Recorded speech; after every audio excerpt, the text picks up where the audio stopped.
श्री गणेशाय नमो नमः। सरस्वती नमस्तुभ्यं वरदे कामरूपिणी विद्यारंभम करिष्यामि सिद्धिर्भवतु मे सदा। शिव शक्ति को कोटि कोटि प्रणाम।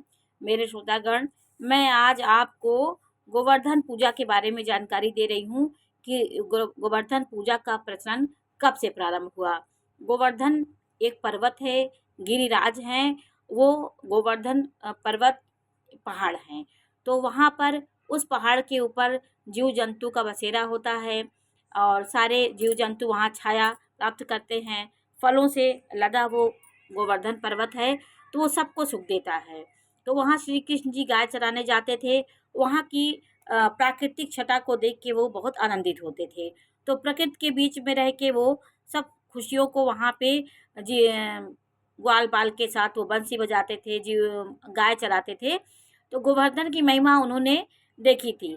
तो ये आध्यात्मिक जीवन की प्रगति के लिए गोवर्धन की पूजा की जाती है। द्वापर युग में श्री कृष्ण जी उस समय 7 वर्ष की अवस्था थी। 7 दिनों की अवस्था में 7 वर्ष की अवस्था थी। तो उन्होंने गोवर्धन पर्वत को किस लिए उंगली पे धारण किया। एक वहाँ पे ब्रज धाम में एक बहुत बड़ा यज्ञ होता था। इंद्र की पूजा वहाँ होती थी।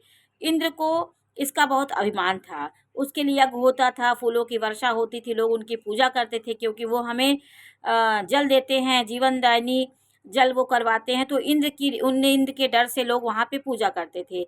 भगवान श्री कृष्ण जी ने नंद बाबा से पूछा तो नंद बाबा ने ये बातें बताई कि इंद्र की ये यज्ञ होता है। उस समय श्री कृष्ण जी 7 वर्ष की अवस्था में थे। तो उन्होंने कहा कि इस बात का इंद्र को बहुत अभिमान था। उसके अहंकार में वो फूला रहता था।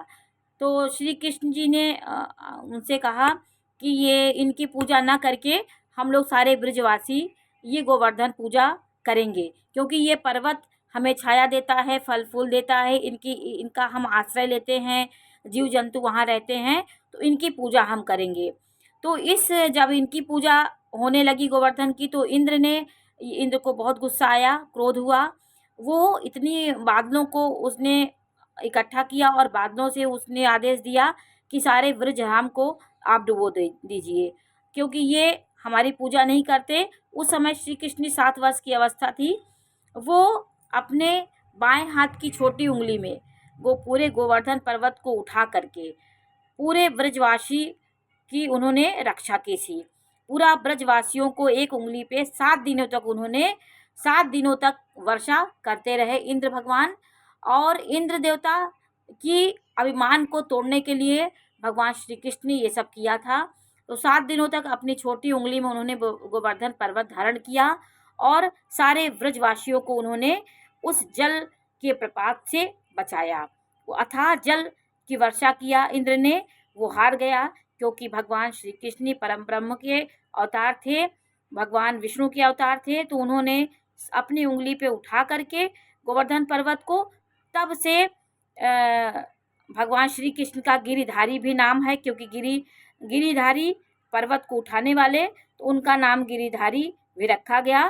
तो दीपावली के दूसरे दिन जब परिवा होती है तो बड़े धूमधाम से ये त्यौहार मनाया जाता है ब्रजवासियों में।